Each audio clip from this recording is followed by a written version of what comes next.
So, what's up sa inyo mga tet kuya? Ako nga pala si Kuya Len at nagbabalik na naman tayo dito sa Arise Crossover. So, kung napapanood nyo to na late upload ko na dahil nawalan po kami ng internet, napakagaling ni Converge, no? So, pero hindi naman yun yung main topic natin ngayon. Dumating na po ang 2 times Arise event. Kikita nyo dito sa baba, meron na pong 2 times Arise chance. Pero meron pa pong mga nadagdag, okay?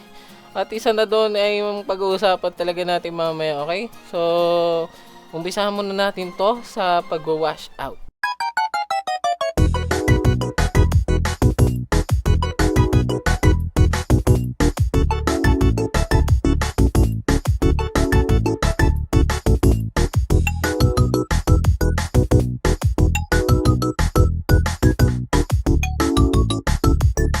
So mga tit kuya, pag-usapan na muna natin yung mga dinagdag nila ngayong update, okay? Hindi nyo po siya makikita dito sa log. So, i-ano ko na lang po sa inyo. Sa Discord lang po kasi pinost. So, unang-una mga tit kuya, sa Infernal is meron na pong mga NEN units, okay? Alam ko may nagtanong sa akin nung last video na kung bakit kuya walang mga NEN characters pa doon sa ano, or Hunter characters doon sa Infernal. So, hindi pa pala nila nilalagay. Ngayon pa lang nila nilagay. So, makikita nyo na ang mga NEN characters or NEN units sa Infernal. So, kung bagong players kayo or naghahanap kayo ng magandang unit na pwede nyong gamitin, no? Na pwede nyong i-arise. So, kung bago lang kayo, i-arise nyo po yung sa may mga NEN units kasi sila po ngayon yung pinakamalakas na mga units na pwede nyong i-arise as a beginners, okay? Tapos next, may dinagdag silang quality of life. Hindi ko alam bakit dinagdag nila to, pero wala naman akong problema pagdating sa, alam nyo naman diba kapag kita yung shadows ng ibang players is masyadong malag, lalo na kapag low end yung PC or ano nyo, cellphone na gamit, yung medyo malag siya. So, pwede na rin po sa shadow ninyo, no? Punta lang kayo ng settings, tapos makikita nyo, may shadows na, okay? Pag pinindot nyo yan, yung shadow nyo, magiging ganito po, okay? Ang cute nila, para silang ano, 2D pictures lang sila, no? So, makikita nyo, naatake pa rin naman. Ang cute nga nila eh. So, ano yan, maganda yan, if naglalag pa rin kayo kahit wala na yung shadows ng iba. So, bawas to sa lag. So, pwede nyo gawin yan.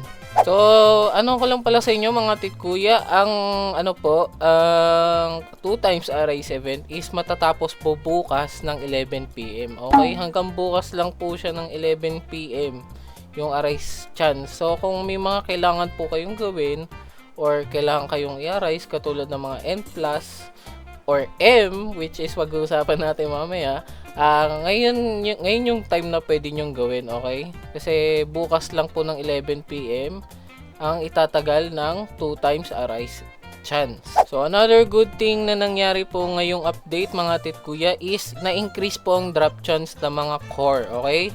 So, wala na ako legendary core na gamit ko na kasi alam ko sa inyo, hirap na hirap po mag-grind ng core. Kahit ako po nahirapan mag-grind ng core. Lalo na po yung legendary core, kailangan nyo kasi yun panggawa ng mga G-rank na relic. So, sobrang hirap po nila mag-drop ngayon. In-increase po nila yung drop chance. Pero hindi ko alam kung gaano kalaki. And hindi ko pa natitesting kasi hindi pa po ulit ako nakapag-dungeon kasi nga nawalan po ako ng internet kanina. Pero sabi, nag-increase na daw ang drop chance. So, isa pa doon sa Shadow Core. Alam ko Shadow Core lang. Okay, yung sa Shadow Core, nag-increase po yung inventory space. So, dati 300 lang sa akin. Ngayon is 1,500 na. Kasi may Game Pass po ako. Okay, kompleto ako nung storage Game Pass. Pag wala po ata is 500 yung slot. So, madami pa rin. Pero maganda kung makakakuha kayo ng storage Game Pass para mas madami po kayong matabi. Okay? So, ito nga pala, dagdag ko lang mga ate kuya. Nagawa ko na pala yung G-rank na weapon. Kasi baka nakaka-curious kayo kung gaano kalakas yung G-rank na weapon. So, meron na po akong G-rank na Gilded Reaver, which is yung galing sa NEN. So, kita nyo yung damage niya is 206 SX, no? SX.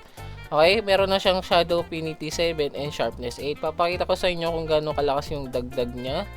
Kita nyo, 91 SX po yung mga Dad Monarch ko, no? So, pag in-equip ko to, equip natin. So, umabot siya ng 155. Ang taas din po ng dinagdag niya, 'di ba? So, hindi siya masyadong pansin kung nasa SP na, pero buff pa rin siya, no? So, malaki pa rin dagdag siya kahit kapiraso lang. So, maganda kung makakakuha kayo ng G-rank kahit yung legendary lang. Madali lang yung legendary. Yung mythic medyo mahirap kasi kita nyo. On the way pa lang yung isa ko pang double S.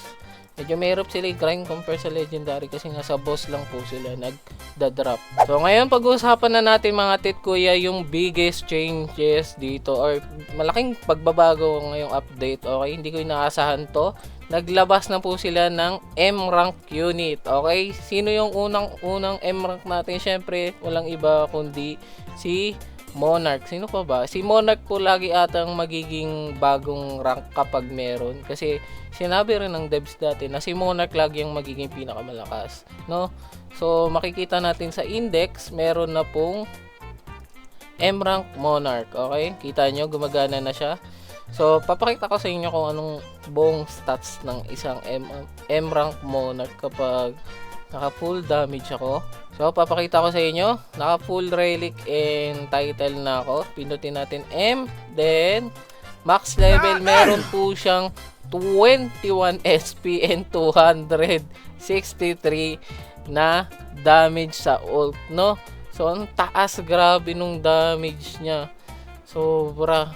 So wala pa tong tier and wala pa tong tawag dito stats kasi alam ko base lang to lahat. So hindi pa natin alam kung ano yung pinaka-pick niya or ito yung pinaka-pick. So hindi ko sure, hindi ko mako-confirm kasi wala pa akong M-rank na Monarch. So saan ba nakukuha yung M-rank na Monarch, kuya? Ang M-rank na Monarch po is nakukuha sa floor 65 pataas ng Infernal. And then sa floor 65 po, lahat ng NPC na maliliit na mga kalaban nyo or brutes is G-rank, okay? Lahat din ng boss ay magiging N-rank, okay? So, pagdating nyo ng floor 65 pataas, G-rank na yung mga normal NPC, tapos yung mga boss is N-rank na po, okay? So, medyo mahirap i-grind tong si Jinwoo, okay? Kasi sa floor 65 siya nag-uumpisa eh. So, walang checkpoint doon. Unang-una, wala pong checkpoint. So, hindi kayo makaka-teleport doon madali. Pangalawa, kailangan nyo makaabot ng floor 70 kung gusto nyo i-grind yung checkpoint. Ngayon, doon papasok yung susunod na problema mga tit kuya. Kapag wala kayong enough DMG, kukulangin kayo lagi sa oras, okay? So, kahit ako, umabot na po ng 400 SP yung total damage ko, pero hindi ko pa rin nawa-one hit yung mga NPC, no? Papunta sa floor 65, kaya medyo hindi muna ako nag-grind, hindi ko muna ginagrind si M Monarch kasi pag ginamitan ko ng boost parang sayang lang din. So gusto ko kasi nawa-one hit ko muna yung ibang mob. Siguro ang gagawin ko na lang muna, ima-marshal ko muna silang lahat tapos double S, okay? So konti na lang naman din to, marshal na rin yung mga iba ko. So kung wala kang enough damage, please wag nyo munang i-grind yung M, okay? Sobrang taas po kasi ng HP. Tingnan nyo, hindi pa ako nagpapa-floor 70 pero kaya ko, okay? Hindi pa ako nagpapa-floor 70 kasi inuuna ko pong i-grind yung mga relics ko and yung weapon ko, tsaka yung sa shadow ko. So maganda kung unahin nyo muna yon, hindi naman mawawala yung M Monarch. Tsaka pero kung kaya nyo, okay? Kung kaya nyo talaga, sulitin nyo yung 2 times arise chance. So kung kaya nyo talaga, kung gusto nyo talaga, why not, diba? So ang marerecommend ko lang kung gusto nyo talagang itry, mag-equip kayo ng rank up, okay? Maganda kung yung rank up yung i-upgrade nyo ng J-rank kasi hindi gagana yung double PT nyo dyan. Pag dinoble PT nyo to, ang makukuha nyo N+.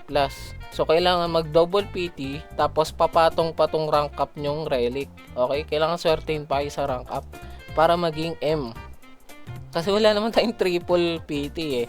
Kaya medyo maanuhan kayo dyan. Ay hindi, gagana pala double PT kasi simula pataas, simula 65, tama, magiging N kasi boss si Monarch. So N, tapos N+, tapos M. Nagana pala double PT. So mali ako doon.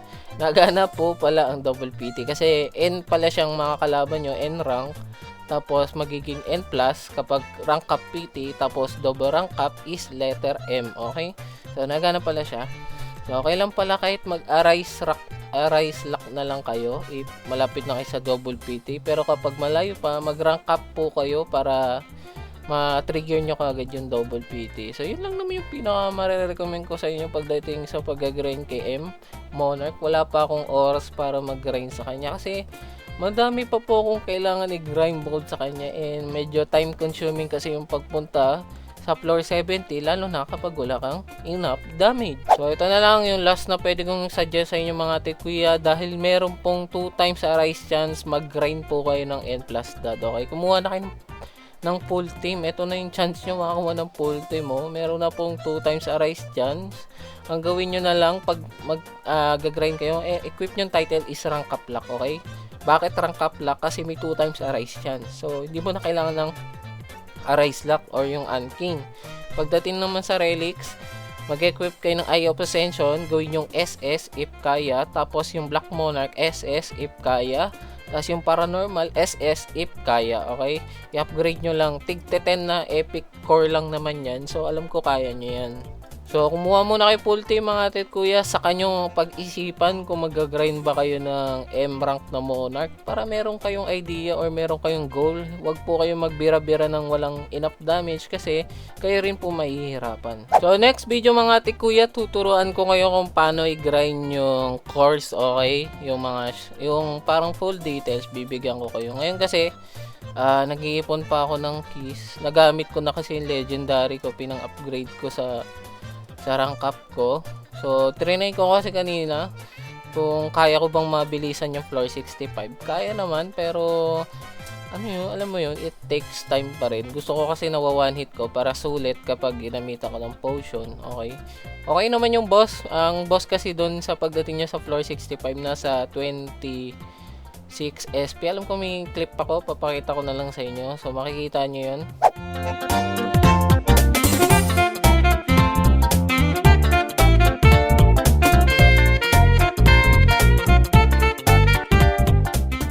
So yun, basta kapag hindi po kaya ng damage ninyo, wag nyo pong ipilit yung M kasi masasayang lang oras nyo. Okay, mag-grind na lang po kayo ng mga iba pang pwede nyo i-grind. Okay, so hanggang dito na lang ako mga tit kuya.